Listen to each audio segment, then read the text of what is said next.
Right now at 6 o'clock, school officials in Waterbury trying to ease some parents' fears after there was a lot of confusion during a lockdown at one school there. We'll tell you what happened and why officials say it can never happen again. And we're getting a closer look at the moments a state trooper shot a man armed with a knife in Brooklyn, Connecticut. The body camera footage ahead. And coming up at 6:30, some people in Avon said they're getting more concerned about bears, but could they be the cause of their own issues? We'll tell you what was said at a meeting last night. All local, all morning. This is Fox 61, Connecticut's news station. First at 6, it's expected to be the warmest day of the week. I'm excited about it, Tim. Thank you for joining us here. I'm Symphony Privet. And I'm Tim Lammers. Meteorologist Matt Scott joins us with the details. Matt, good morning. Well, good morning. Let me take you a step further. Warmest day of the month so far, and that's only because May has been for a good first chunk. Yeah. But yes, but we are warming it up nicely, and it is. I'm calling it a hot finish. We get temperatures in the mid 80s in May. You bet that's hot. Dry throughout most of the weekend. We're questioning one little part. We'll talk about that. Is there any measurable rain coming? That's the big money question. We will answer that. Satellite radar picture is quite beautiful. Sunrise with a west-northwesterly flow. There's a little rain way up to the north. Not worried about that. 53 in Hartford, 51 in New Haven, 50 degrees in Groton, New London. On the way up, look, 84? Oh my. That's so warm at this hour, I can't even whistle properly. 56 for the high schoolers now, with 84 degrees later as we get to the mid-80s. We'll talk about that weekend. For everyone is now whistling around here to show that. There we go. Just had to wet the whistle a little bit, Lauren Zenzi. What you got in traffic? There we go. Do you whistle in or out? I can only whistle in. All right, we do have a couple of things to get to out on the roadways. We'll get to our whistling skills later. We'll practice throughout the breaks. All right, we do have a crash on I-91. This is on the southbound side, right before exit 34, which goes over to Route 159. At this time, we do know that it is a one-car crash. There are injuries involved, according to Connecticut State Police. Looks like a tow truck just got on scene a couple of minutes ago. The crash should be clearing. That right lane should be opening up relatively shortly. So as soon as we hear anything else, we'll bring it to you here on air, online, and also on our Fox 61 News app. We do have a photographer heading out to this crash. This was over on Route 140. The road is totally closed between Route 191 and Melrose Road. This is due to a crash with a pole and some wires down. Believe that this happened in the later hours of last night. So this has been a prolonged closure, and this is also a decent stretch of roadway, so it could impact your morning commute. We'll have some detours coming up in the next half hour. 95 over in the Bridgeport to Fairfield area is going to take you an extra couple of minutes. And then I'm going to end things on a very pretty note as we take a live look out in New Haven and East Lyme on I-95. Things are looking great. We'll check back in on the roads coming up at 6:30.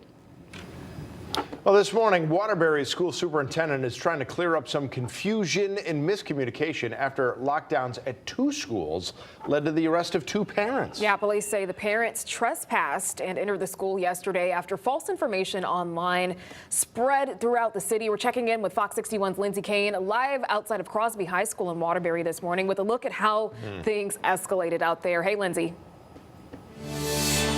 Hi, good morning. Yeah, well, this all started when police were called to Crosby High School for a report of a student possibly with a weapon. But that's when parents started taking to social media saying false information about what happened. Some saying that a student was stabbed, some saying 4 students were stabbed. Of course, none of that is true, but it did lead to the arrest of 2 parents that trespassed when they entered the high school during that lockdown investigation. Now, again, this all happened yesterday just after 11 a.m. Waterbury police say they got a report that a student at Crosby High School possibly had a weapon, so they went on scene to investigate. And that's when Crosby High School was put in a lockdown, and so was Wallace Middle School, which is nearby the high school. Now, Waterbury police say there was no weapon found during that investigation, but they do say 2 parents entered the school during that lockdown. They were arrested. After the schools were put on lockdown, that's really when that false information started on social media. One parent saying they heard someone was stabbed, another saying they heard 4 students were stabbed, but of course, none of that was true. The superintendent of schools released a video to the school community last night reiterating the importance of lockdowns for police to conduct investigations quickly and safely. She says all the false information that was spreading online is an example of what should never happen again. In an era of social media, I know it is tough to distinguish between what is true and what is falsified information. Social media can be a great aid, but it also hinders us from what is truthful at a time that really, really matters. School officials are asking parents now not to get their information on social media and instead get their information from the school. So now because of this incident, there's going to be a safety forum held next week for parents to attend to learn more about what they can do in this situation and more about what happened here that should not happen again. Now, the incident with those two parents trespassing in the school is still under investigation by police. Live in Waterbury this morning, Lindsay Kane, Fox 61, Connecticut's news station. Okay, Lindsay, thank you. Yes, let's hope that does not happen again.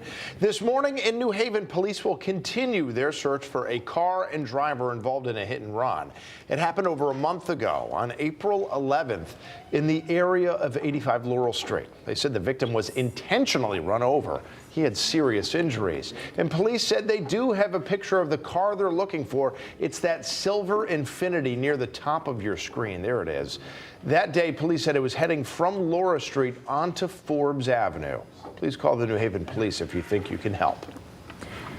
And this morning, a certified nursing assistant in Danbury is facing charges. Police say Juan Farfan is being accused of several sexual assaults while at work. Officers say an employee at the Western Rehabilitation Care Center in Danbury told them about the sexual assault in November of 2022. And as police were investigating that claim, a second victim came forward. That person was a resident of the facility. 6:07 now, video released showing the moments before a state trooper shot a man armed with a knife. Yeah, it happened while troopers were trying to enforce an eviction order. Fox 61's Keith McGilvery is here with us in the studio with a breakdown of what we've learned about what happened. Yeah, do you want to just take a quick moment? Simon and Tim say some of you may find this video disturbing. You have kids around the breakfast table. We're talking the breakfast hour here, so just want to give you a heads up for just a moment there. The video coming our way from the State Inspector General's office, so we're going to get to what it's talking about here. So the man in this video talking to officers has been identified as 59-year-old Byron Harvey. Police say he was armed with a knife. This all happening at home on Tiffany Street in Brooklyn, Connecticut. Tuesday, state troopers were conducting a court eviction order here after court documents say Harvey had not paid rent since February of last year. In this video, in this body cam video, troopers began talking with Harvey while he was seated in his dining room with his dog. That is when the officers proceeded to tell him this. Told you you're gonna shoot me. What do we need to do that for? So if you don't, I'm gonna try to at least get one of you. We don't want to hurt you. We don't want you to hurt us. Put the knife down. Put the knife down. Now, editorially, as a station, we have made the decision not to show you what happens after the moment officers fired a gun and a taser. We do know this morning that Harvey is in the hospital being treated for his injuries. The office, the Inspector General and State Police Central District Major Crime Squad are investigating. Obviously, there are a lot of questions that still remain here, and as we learn those, we will bring them to you right here on Connecticut's news station. Symphony. Alrighty, thank you, Keith. Happening later today, a former high school English teacher at Tolland High School is expected to appear in court. 43-year-old Chris Coffey was arrested back in April after a months-long investigation into allegations from the 2014-2015 school year. The state police say Coffey admitted he was having a sexual relationship with a student he knew was a minor at the time. He faces 3 counts of sexual assault. This morning, we'll get a construction update on the replacement for the Walk Bridge in Norwalk. That's the bridge that carries Amtrak and Metro North's rail lines over the Norwalk River. But it also allows, it also swings open to allow boats through. And the walk bridge is 127 years old, hence the need for repairs. Governor Lamont's office said the $925 million project will increase the safety and reliability of rail service in our state. And a follow-up to the discussion on how early voting would work in Connecticut. On Thursday, lawmakers and advocates gathered at the state capitol. They pressed the legislature to give enough funding so towns can properly implement early voting.